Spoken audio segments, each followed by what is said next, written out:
Hey, Mark Testa here with tips that you can use to be healthy. Do you have a morning routine?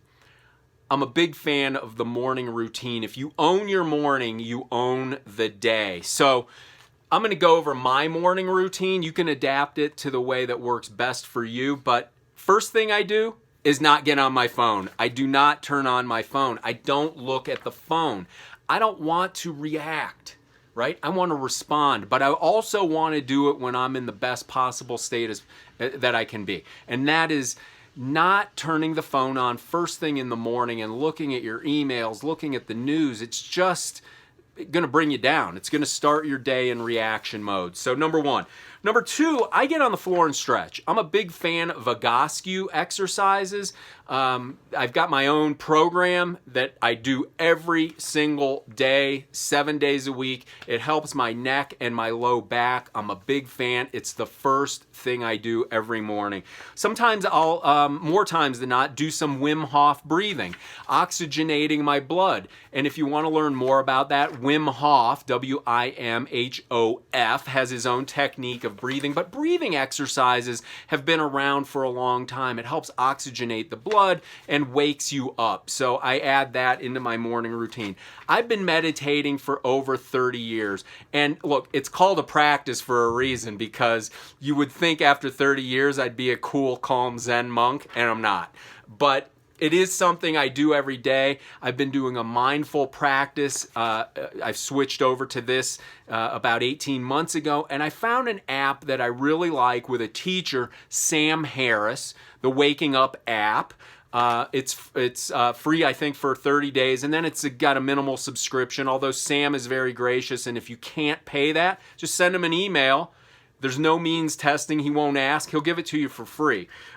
So I found, and I do that every day, 7 days a week, 20 minutes every single morning. On the mornings that I have time, and I really try to fit this in every morning, I journal. I have a journal. Here's some of my journals. I love these leather-bound journals. There's 3 of them there, or 4 of them. I go through a journal a year, maybe, especially these thick ones. But I have a protocol where I review where I'm going and how, where am I now, where do I want to be, and how am I going to get there, and am I on track to do that? I review that every morning, because we set goals and then we never review them, and then we wonder why we never achieve them.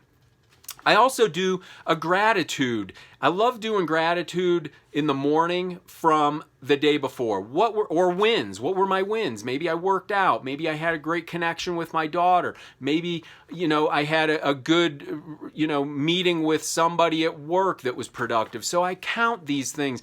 It helps our mind look at what's good in a world sometimes where there's plenty of things coming at us that are not good.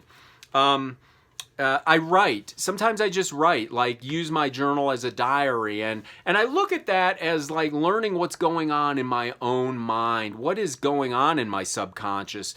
And when you bring that to the paper, you start to see what's in your subconscious. And it might be, just a complaining session, or it might be something I'm working on, or it's something I want to do. But it's interesting to get it out of our mind and see it on paper. And then visualization. I'll add a component of visualization. And I usually do this around my goals. So we talked about that earlier, how are you getting towards your goal? But I'll also visualize that goal.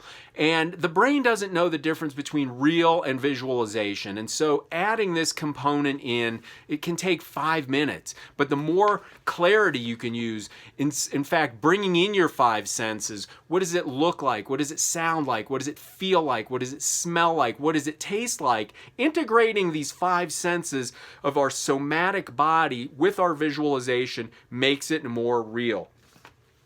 And lastly, if I have the time, I'll read something that is inspiring, not work related.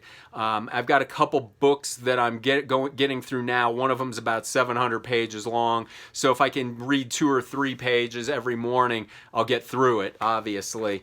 But that's something else I do. So again, that's my morning routine. Build your morning routine. I think own the morning, own the day. Don't look at your phone first thing in the morning. It puts us in into reaction mode. So these are health tips that you can use today. Subscribe to our YouTube channel. I'll share more of these with you. These are actionable and doable and will actually make a difference in your life. I hope to see you in the next video.